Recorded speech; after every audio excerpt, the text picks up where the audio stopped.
සුබ දවසක්. අදත් ඔබ සම same type trading YouTube channel එකට සාදරයෙන් පිළිගන්නවා.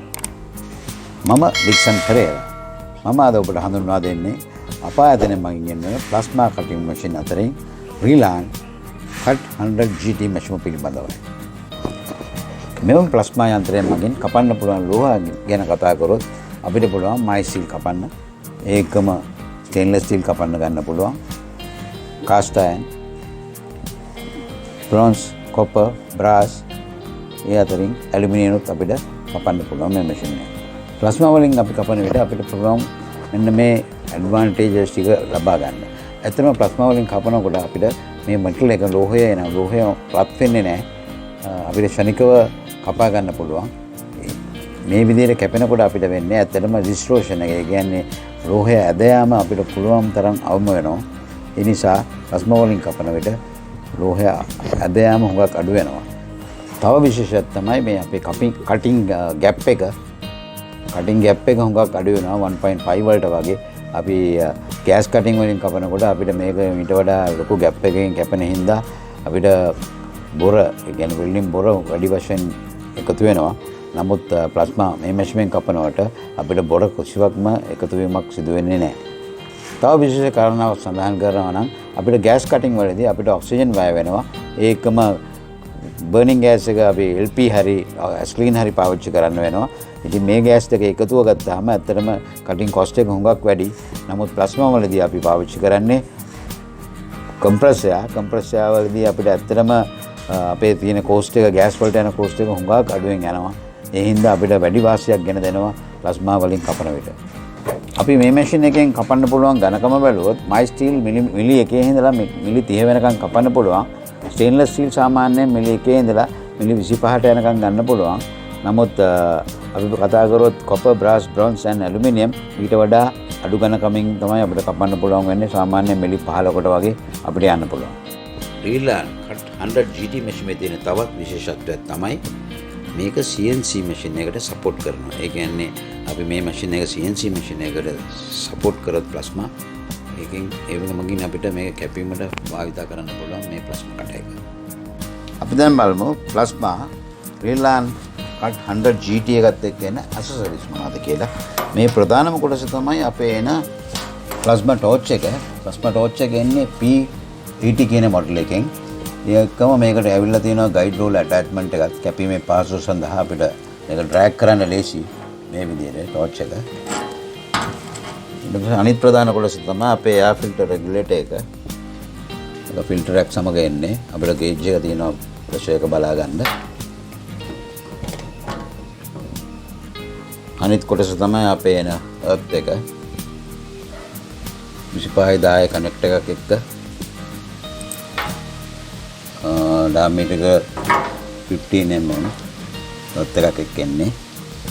අනිත් කොටස තමයි අපේ ගෑස් සෝස් එක. කනෙක්ෂන් එක මැෂින් එක කම්ප්‍රෙසර් එකේ ඉඳලා මැෂින් එකට කනෙක්ට් කරන ගෑස් සෝස් එක.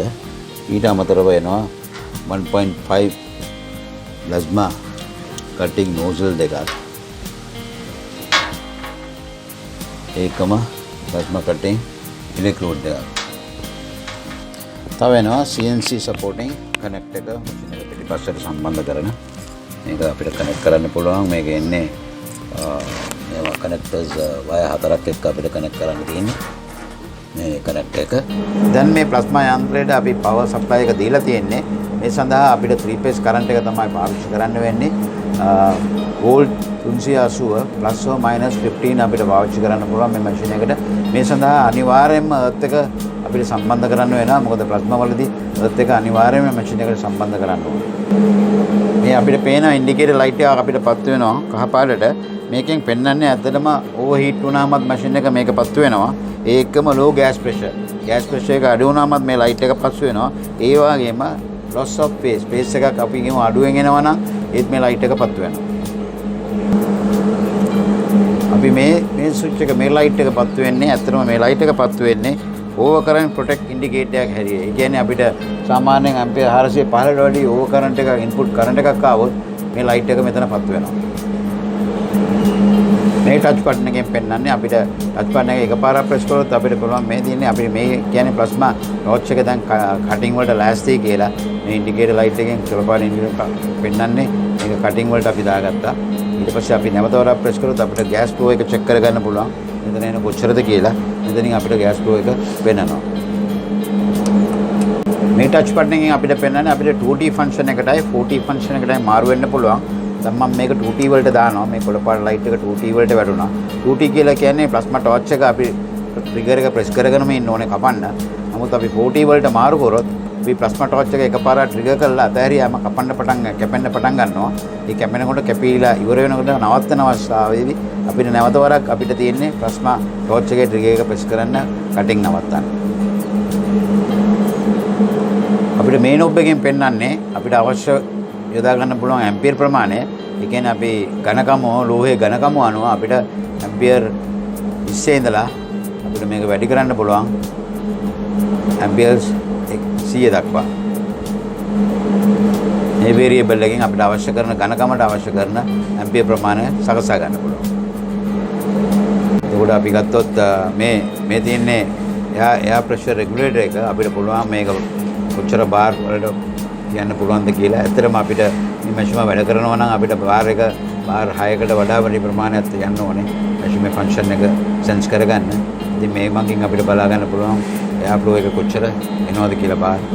ඒකම මේ යට තියෙන නොබ් එකෙන් පෙන්වන්නේ පෝස්ට් ෆ්ලෝ එක. අපි කැපීම නවත්වුවාට පස්සේ කොපමණ වෙලාවක් අපිට කම්ප්‍රෙසර් එන්න ඕනේද කියලා අපිට මේක තත්පර 5 ඉඳලා තත්පර 20 දක්වා අපිට සෙට් කරන්න පුළුවන් පෝස්ට් ෆ්ලෝ එක එයා ප්‍රෙෂර් එක එන වෙලාව. මේ දකුණු පස්සෙන් කෙරවලෙම පෙන්වන්නේ පොසිටිව් අවුට්පුට් ටර්මිනල් එක. මෙතන තමයි අපි අපේ අර්ත් එක සම්බන්ධ කරන්නේ. ඊට පස්සේ මේ මැද තියෙන එක පයිලට් ආක් අවුට්පුට් ටර්මිනල් එක. පයිලට් ආක් එක අපි ගන්න මෙතනට වෙනම සම්බන්ධ කරනවා පයිලට් ආක් අවුට්පුට් ටර්මිනල් එක. ඊට පස්සේ මේ මෙතන පින් දෙකක් එක තියෙන්නේ ප්ලාස්මා කටින් ටෝච් එකේ ස්විච් එක. රයිට් සොකට් ස්විච් එක සම්බන්ධ වෙන්නේ මෙතනට. මෙතනට තමයි අපේ නෙගටිව් අවුට්පුට් එකට තමයි අපේ ටෝච් එක සම්බන්ධ වෙන්නේ. මේ අපි බෑක් පැනල් එක එක්ස්ප්ලেইন කරනවා නම් මේ තියෙන්නේ අපේ පවර් ඔන් ඔෆ් ස්විච් එක. Right power on off power off දැන්. එතන ගත්තාම මේ ගෑස් ඉන් එක අපේ කම්ප්‍රෙසර් මෙතෙන්ට තමයි අපි සප්ලයි කරන්නේ. කම්ප්‍රෙසර් එකෙන් එන ගෑස් ඉන් එක මෙතන සම්බන්ධ කරනවා. මේ කියන්නේ කන්ට්‍රෝල් ස්විච් එක. මේක ඇවිල්ලා CNC power supply එකට අවශ්‍ය කරන control switch එක. මෙතනින් තමයි අපිට CNC machine එකට connect කරන්නේ. මේ මගින් අපිට කරන්න පුළුවන් digital control signal output terminal එක signal එක අපිට CNC machine එකට දෙනවා. අපි දැන් මේ පෙන්නපු accessories ටික machine එකට high කරලා my steel plate එකක් thickness එක milli 25 plate එකක් අපි කපලා බලමු දැන්.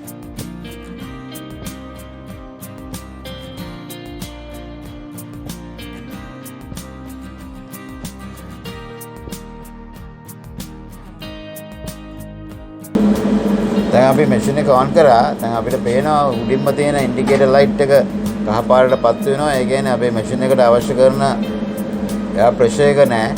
එයා ප්‍රෙෂර් එක දැන් 0 තියෙන්නේ මීටර් එකේ. අපි දැන් කොම්ප්‍රෙසර් එක ඔන් කරමු. ඔන් කරලා බලමු.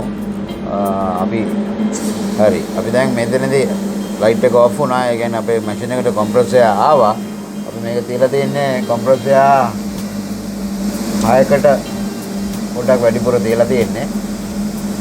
ප්‍රෙෂර් එක බාර් 6කට වැඩි එක. අපි පොඩ්ඩක් දැන් කපලා බලමු මිලිමීටර්. අපි දැන් ඇම්පියර් සෙට් කර ගන්නවා මේකට අවශ්‍ය කරන. ඇම්පියර් අපි දාමු ඇම්පියර් 100ට දාලා තියෙන්නේ. ඇම්පියර් 100 දී අපි කපමු. පෝස්ට් ෆ්ලෝ එකත් අපි දැන් වැඩි කර ගන්නවා. අපිට ඒ කියන්නේ කපීම නැවතුවාම අපිට කිසි වෙලාවක අපිට එන්න ඕනේ. මොකද ටෝච් එක කූල් කරගන්න කම්ප්‍රෙසර් දැන් තියලා තියෙන්නේ ෆ්ලෝ එක තත්පර 15ක් වගේ වැටෙනවා. දැන් අපි මැෂින් එක සකසා ගත්තා. කම්ප්‍රෙසර් දීලා අවශ්‍ය කරන එයා ප්‍රෙෂර් එක අපි දීලා තියෙන්නේ over 6 bar. ඉතින් දැන් අපි කපන්න පටන් ගන්නවා.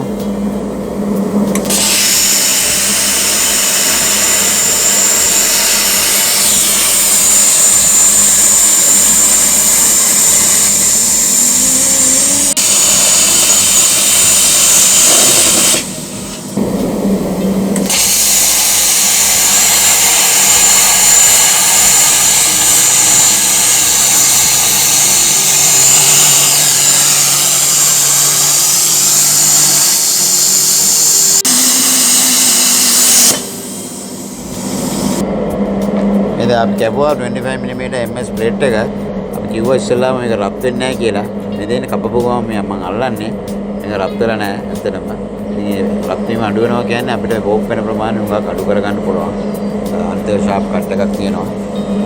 හොඳ ෆිනිෂ් එකක් බලා ගන්න. අන්න අපි දැන් සුද්ධයකට ප්ලේට් එකක් කපමු 12 mm.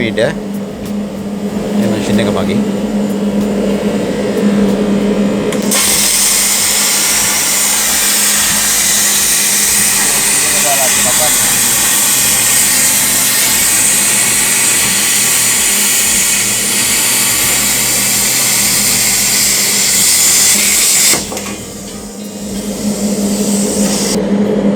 දැන් 12 mm SS ප්ලේට් එකක් කැපුවේ බලන්න ෂාප් කට් එකක් තියෙනවා මේ මැෂින් එක මනින් අපේ කට් 100 GT මැෂින් එකේ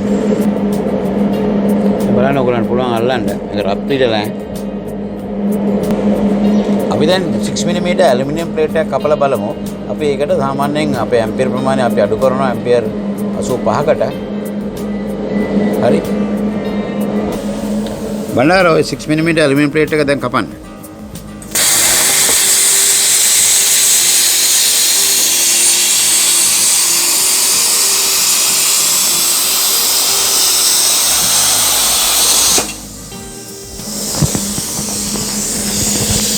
අපි කැපුවේ 6 mm ඇලුමිනියම් ප්ලේට් එක. පත්වලා නැහැ. හොඳ ෂාප් කට් එකක් ගිහිල්ලා තියෙනවා බලන්න පුළුවන්.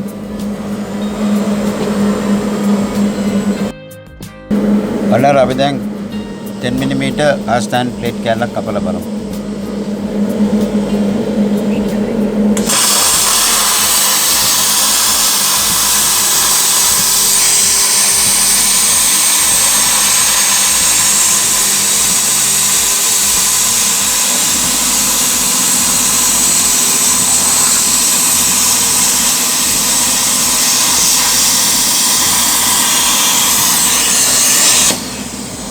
सामान्य गैस वेल्डिंग वलिන් गैस कटिंग වලින් අපිට කාස්ට් අයන් ඇලුමිනියම් ස්ටේන්ලස් ස්ටිල් කපන්න බෑ. නමුත් ප්ලාස්මා කටින් වලින් අපිට මේ ලෝහ තුනම කපන්න පුළුවන්. ඊට අමතරව අපිට බ්‍රාස් බ්‍රොන්ස් කොපර් උනත් කපන්න පුළුවන්. ඔයගලන්ට මේ වීඩියෝ මගින් පැහැදිලි වෙනවා ඇති ගෑස් කටින් සහ ප්ලාස්මා අතර තියෙන වෙනස. ප්ලාස්මා වලින් අපි කපන්නදී තියෙන ඇඩ්වාන්ටේජ් එක ඒ හින්දා ඔයගලන්ට හැම වෙලාවෙම කපන්න බැරි ලෝහ ප්ලාස්මා වලින් කපන්න පුළුවන්. මොකද ගෑස් කටින් වලින් අපි කපන්න යනකොට ලෝහය රත් වෙනවා, වෝක් වෙන්න බලනවා. ඒ හින්දා උගාක අපිට ඩිස්ඇඩ්වාන්ටේජ් තියෙනවා ගෑස් කටින් වලදී. නමුත් ප්ලාස්මා වලදී මේ කිසිවක් සිදුවන්නේ නැහැ. ඔබට හොඳ පිරිසිදු කට් එකක් ලබා ගන්න පුළුවන්. අදට මේ ප්ලාස්මා වීඩියෝ මෙතනින් නිමා කරනවා. නැවත අපි මේ වගේ අර්ථවත් වීඩියෝ එකකින් නැවත හමු වෙමු. මෙවැනි වීඩියෝ දිගටම නැරඹීම සඳහා අදම සෙන්ටර් ට්‍රේඩින් YouTube channel එක subscribe කරන්න.